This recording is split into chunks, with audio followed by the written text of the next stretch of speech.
નમસ્કાર, આપ જોઈ રહ્યા છો યુટીસી ન્યૂઝ। દેશ આઝાદીનો અમૃત મહોત્સવ ઉજવી રહ્યો છે। આ દેશમાં આઝાદી પહેલાં અને આઝાદી બાદ ઘણા નેતાઓ બન્યા, ઘણી પાર્ટીઓ બની અને આ પાર્ટીઓ અને નેતાઓ અલગ અલગ રીતે જાણીતા પણ છે।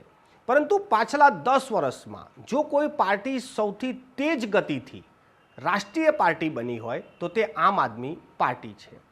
આંદોલનથી શરૂ થયેલી આમ આદમી પાર્ટી અને ભ્રષ્ટાચાર જેનો મુખ્ય મુદ્દો હતો કે ભ્રષ્ટાચાર નહીં થવા દઈએ, એવી આમ આદમી પાર્ટીના રાષ્ટ્રીય સંયોજક અરવિંદ કેજરીવાલની ગઈકાલે એક ભ્રષ્ટાચારના મામલે જ ઈડીએ ધરપકડ કરી છે। આમ આદમી પાર્ટીના આના પહેલાં પણ 2 મોટા નેતાઓ સંજય સિંઘ અને મનીષ સિસોદિયાની પણ ભ્રષ્ટાચારના આરોપમાં જ ધરપકડ કરવામાં આવી હતી અને હાલ તેઓનો કેસ પણ કોર્ટમાં ચાલી રહ્યો છે।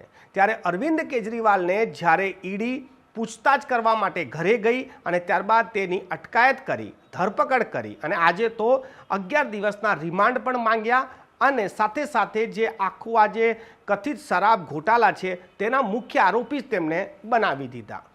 આ સમગ્ર ઘટના બાદ દેશભરમાં જે ચર્ચા ચાલી રહી છે કે શું અરવિંદ કેજરીવાલ અને આમ આદમી પાર્ટી હવે સમાપ્ત થઈ ગઈ છે? જો અરવિંદ કેજરીવાલ બી જેલમાં હોય, મનીષ સિસોદિયા જેલમાં હોય, સંજય સિંઘ જેલમાં હોય તો પછી શું આમ આદમી પાર્ટીનું ગ્રોથ કે પછી આમ આદમી પાર્ટી અહીંયા સ્ટોપ થઈ જશે? લોકો ચર્ચા કરી રહ્યા છે કે શું અરવિંદ કેજરીવાલનું ધ એન્ડ આવી ગયું છે? પરંતુ એક તરફ જ્યારે જોવા જઈએ તો અરવિંદ કેજરીવાલનું ધ એન્ડ દેખાય છે, પરંતુ રાજકીય પંડિતો અને જે લોકો અરવિંદ કેજરીવાલની વિચારધારાને માનતા હોય કે પછી ભારતીય જનતા પાર્ટીની વિચારધારાને ના માનતા હોય તેવા લોકોનું તો કહેવું છે કે આનાથી આમ આદમી પાર્ટીને લાભ થશે અને ખાસ કરીને જો વધારે લાભ ઇન્ડિયા ગઠબંધનને થશે। ઇન્ડિયા ગઠબંધન આગામી લોકસભાની ચૂંટણીમાં આ મુદ્દો જરૂરથી ઉઠાવશે કે ભારતીય જનતા પાર્ટી વિપક્ષી નેતાઓને જ કેમ ટાર્ગેટ કરે છે।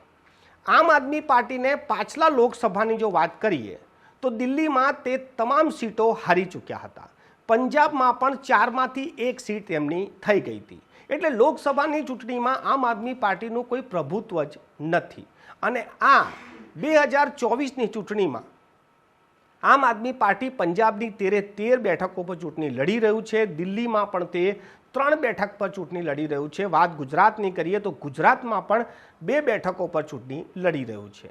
આ વખતે કહેવાતું હતું કે આમ આદમી પાર્ટીને પંજાબમાં ઘણો લાભ થશે, ભારતીય જનતા પાર્ટી દિલ્હીમાં તો જીતી જ જશે, ગુજરાતમાં તો કોઈ બીજી પાર્ટી જીતે એવા કોઈ સ્કોપ જ નથી। તો પછી ભારતીય જનતા પાર્ટીએ લોકસભાની ચૂંટણી પહેલાં અરવિંદ કેજરીવાલને જે ધરપકડ કરી છે તેના ફાયદા શું કે પછી આનાથી ભારતીય જનતા પાર્ટીને નુકસાન થઈ શકે છે? કેમ કે દિલ્હીની જનતા જો આને ઇમોશનલ કાર્ડ રમશે તો આમાં અરવિંદ કેજરીવાલને ફાયદો થઈ શકે છે। અલગ અલગ લોકોના અલગ અલગ તારણ છે। અરવિંદ કેજરીવાલની ધરપકડ કર્યાની સાથે જ જે ભારતીય જનતા પાર્ટીના વિચારના લોકો હતા એ ખૂબ જ ખુશ થઈ ગયા હતા, પરંતુ અરવિંદ કેજરીવાલની વિચારધારાને જે લોકો પસંદ કરતા હતા અને ભારતીય જનતા પાર્ટીની વિચારધારાને પસંદ નહોતા કરતા તેઓ આને લોકશાહીનું ખૂન બતાવી રહ્યા હતા। વિપક્ષ કહીએ કે પછી ઇન્ડિયા ગઠબંધન કહીએ, આ લોકો તો એક થઈ ગયા હતા। હવે આની અસર ચૂંટણીમાં કઈ રીતે દેખાય છે તે તો આવનારો સમય બતાવશે। આપ અરવિંદ કેજરીવાલના ધ એન્ડવાળા સવાલ પર શું રાય તમારી છે? આપ કોમેન્ટ બોક્સમાં કોમેન્ટ કરી શકો છો।